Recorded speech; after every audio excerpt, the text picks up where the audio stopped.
Thank you very much indeed. On behalf of the Alliance of Socialists and Democrats, Mr. Pittella. President Juncker gave us a high-profile speech, aware and responsible. He spoke very clearly about the post-Brexit. He relaunched the investment plan.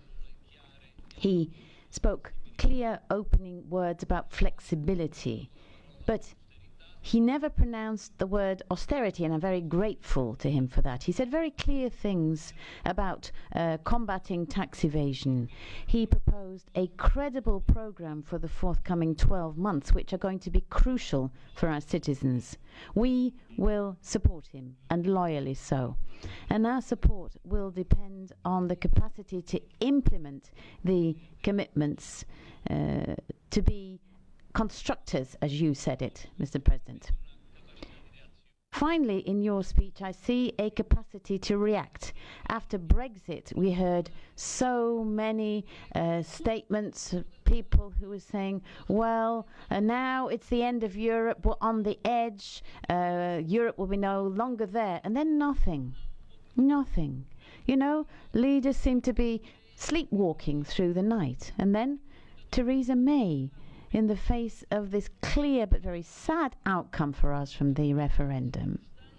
3 months on, she is still holding the union in checkmate. If it weren't so tragic, it would be ridiculous.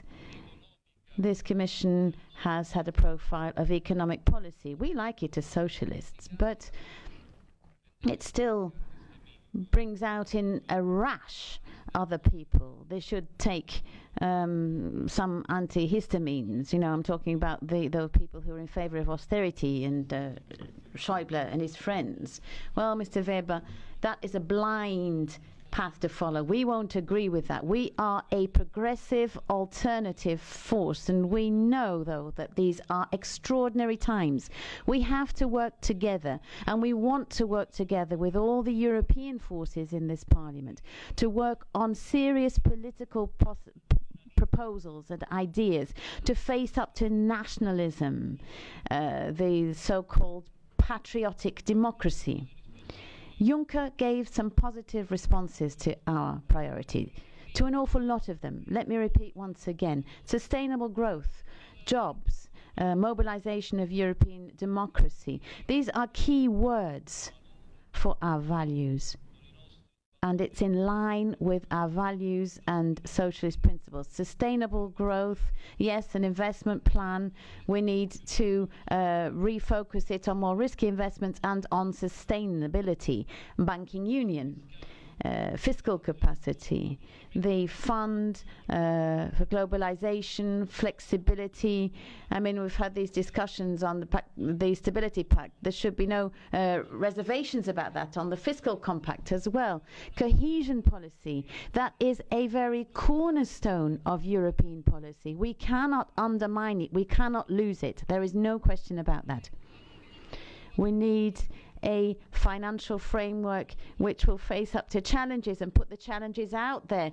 Europe must not be a judge, a hard judge. Look at what happened with Spain and Portugal, sanctioning, putting out penalties there. Europe has to understand, support and unite. Europe has to be a friend and a citizen. It has to defend the well-being of the planet. This huge leader, Jacques Delors, remember him, fighting on economic life, combating tax fraud. You were talking about the fact that tax have to be paid where profits are made. It's not possible that people in Strasbourg are paying more taxes than American multinationals. The blacklist of tax havens, a stricter code of conduct on what's happening, and then the social agenda. Thanks for posting of workers. We want beyond youth guarantees, child guarantees. We want to combat dumping. And for the populist friends, listen to what President Juncker said about social dumping, because there is social dumping in the European Union, and we have to fight together against that social injustice. and then the directive on precarious work, and also European unemployment insurance. Let me conclude on foreign policy and migration. Federica Mogherini deserves to be the real foreign minister for the European Union. Yes, common policies for defence are great. The migration compact with Africa. Yes, it's great. It's a revolutionary choice, President Juncker. And then, yes, great for the unaccompanied minors and the humanitarian corridors. Cooperation between intelligence services, Schengen, Bulgaria, Romania, Croatia.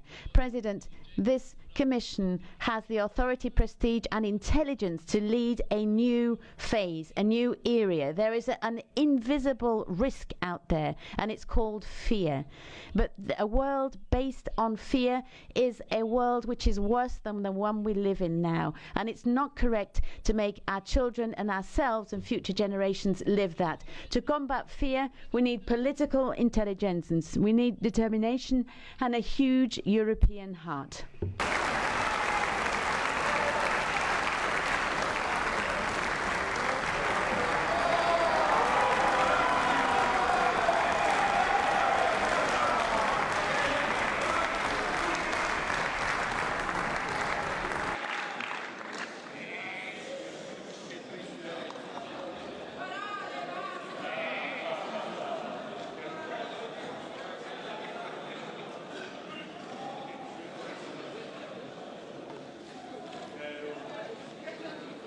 Das Wort hat jetzt für die